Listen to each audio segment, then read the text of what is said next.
place à Jacques Mukonga Sefou du barreau de Lubumbashi sur un nouveau sujet. La neutralité est-elle une forme de lâcheté par la positive? Mesdames, Mesdemoiselles et Messieurs, la neutralité est-elle une forme de lâcheté? Sans blague, ce sujet n'est pas une blague. Car c'est du procès de la neutralité qu'il s'agit, procès ardu s'il en est. Aussi, il me semble que cette audience eût dû se tenir ailleurs, plutôt qu'à Lausanne, ici, sur le territoire suisse. Cette Suisse altière qui aura fait de sa neutralité bicentenaire une religion d'État.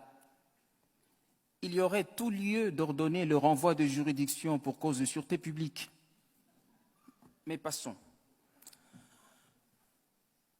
Honorables jurés, commençons par dissiper tout malentendu sur le sujet et voyons en quoi le neutre diffère à la fois de l'éclectique et du partisan. En effet, devant une problématique donnée, le partisan assume ou la thèse ou l'antithèse. L'éclectique se situe à califourchon sur la thèse et sur l'antithèse dont il tire une synthèse, alors que le neutre, lui, se refuse de prendre parti, ni pour la thèse, ni pour l'antithèse, ni pour la synthèse, ni pour l'un, ni pour l'autre des deux antagonistes, ni pour Césaire, ni pour Senghor, ni pour Voltaire, ni pour Rousseau, ni pour ni contre l'avortement, ni pour ni contre la peine de mort. Et pour être contemporain, le neutre n'est ni pour le Grand Barça, ni pour l'autre équipe.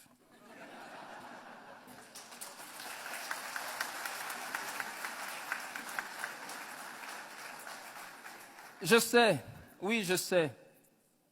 On nous a vanté 1000 vertus de la neutralité. On a répandu que la neutralité serait la sagesse de la prudence ou la prudence de la sagesse, que la neutralité préserverait de la vengeance, de l'affrontement, qu'elle garantirait la paix républicaine.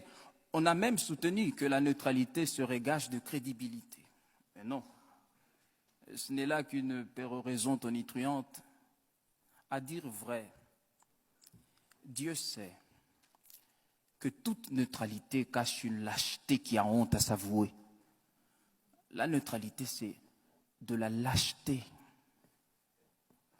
Est-il besoin de le prouver?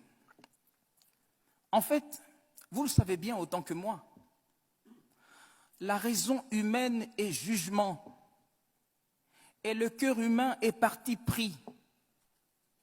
Il en résulte qu'aussitôt qu'éclairé par les données d'un débat ou d'un conflit humain, on ne peut pas ne pas prendre parti. La neutralité donc, si tant est qu'il soit possible d'être neutre, la neutralité, dis-je, n'est qu'une posture d'imposteur, adoptée pour le besoin de la cause ou pour la cause du besoin. Un leurre, une ruse. Et Pierre Billon a eu tant raison d'affirmer que la neutralité est une chose qu'on trouve dans les discours, pas dans le cœur des gens. Dès lors, si s'interdire de clamer tout haut ses convictions par peur d'en subir les conséquences n'est pas de la lâcheté, si s'interdire l'action par crainte de représailles n'est pas de la lâcheté, si, mais enfin, voir l'injustice et passer son chemin n'est pas de la lâcheté, admettez néanmoins que cela y ressemble beaucoup. Non, jamais, jamais. La neutralité n'est pas une vertu. Des individus aux États, elle reste une veulerie. Et quoi? Un ami qui a fait vœu de ne jamais prendre parti pour personne. Non, merci. Et en quoi serait-il donc mon ami, lui qui ne porterait pas sa part de mon malheur? Que la neutralité nous préserve du chaos de l'affrontement. Oui, j'entends bien. Autant heureusement qu'elle permette à l'injustice de prospérer.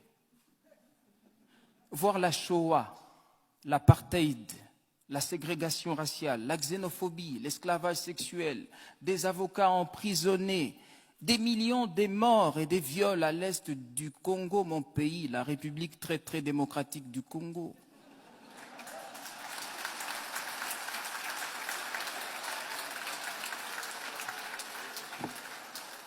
Mais oui, voir tout cela et passer son chemin.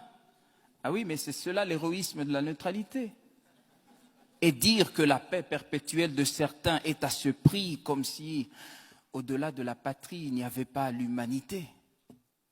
Vous savez, un régime qui opprime son peuple aurait tout à gagner que des États tiers demeurassent neutres au conflit.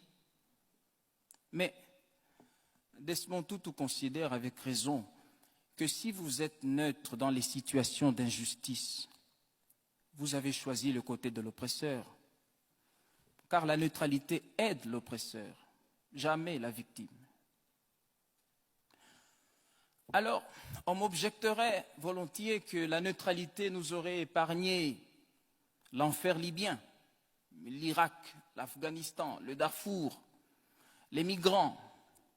Certes, mais comprenez-moi bien, si je conçois que l'indifférence et l'inaction qu'implique la neutralité sont funestes, je n'applaudis pas pour autant des interventions arbitraires, dictées par des convictions parfois insincères.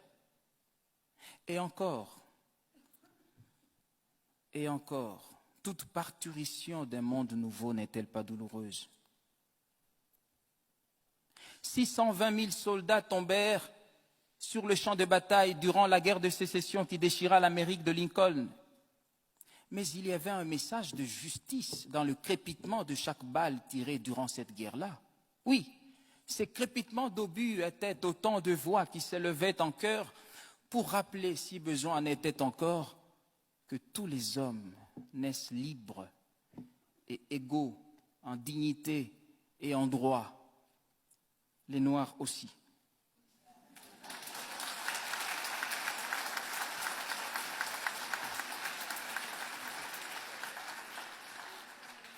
La neutralité, c'est un leurre. Tenez, le géant d'Asie a promis d'être de toute neutralité, sapristi. Une aubaine pour les roitelets du Gondwana qui jubilent et rendent grâce aux descendants de Mao d'avoir des droits de l'homme une vision aussi grande que leur taille.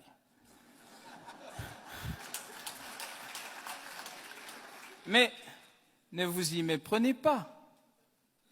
Pékin se tait parce que Mao est à table, la table de Mendeleïev. Et en Afrique, lui dit-on, il est impoli de parler quand on mange et mal poli de jaser la bouche pleine. La neutralité a engendré la langue de bois, ce patois des politiques et des technocrates irrésolus, des lâches qui effraient l'opinion publique. Ils disent aux uns, vous avez raison, et aux autres, vous n'avez pas tort.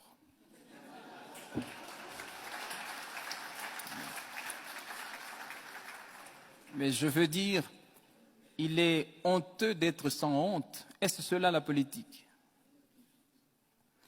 Voilà, mesdames et messieurs, il ne me reste plus rien à prouver. Oh, que si. Vous rappelez que Dieu même a en horreur la neutralité. Ainsi, parce que tu es tiède et que tu n'es ni froid ni bouillant, je te vomirai, déclare-t-il.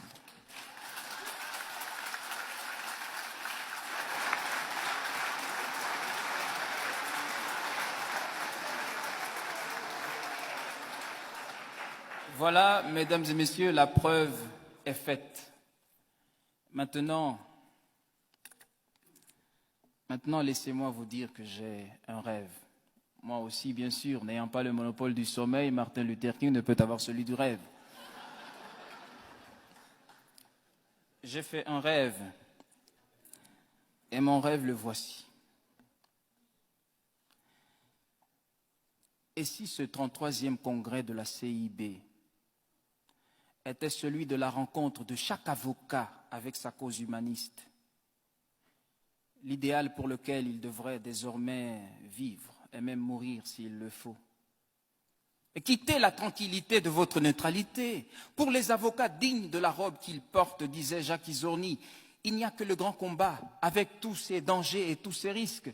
Car un avocat sans histoire n'est pas un avocat. C'est tout au plus un fonctionnaire de la justice qui fait ses heures de justice et les vend le mieux qu'il peut.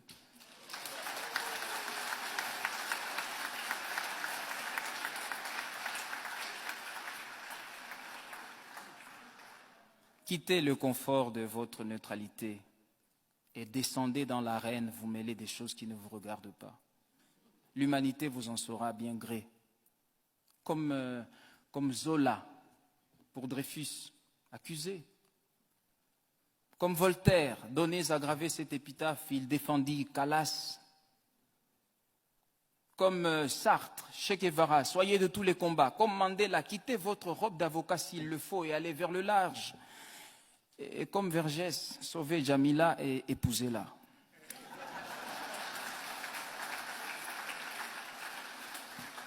Indignez-vous, engagez-vous,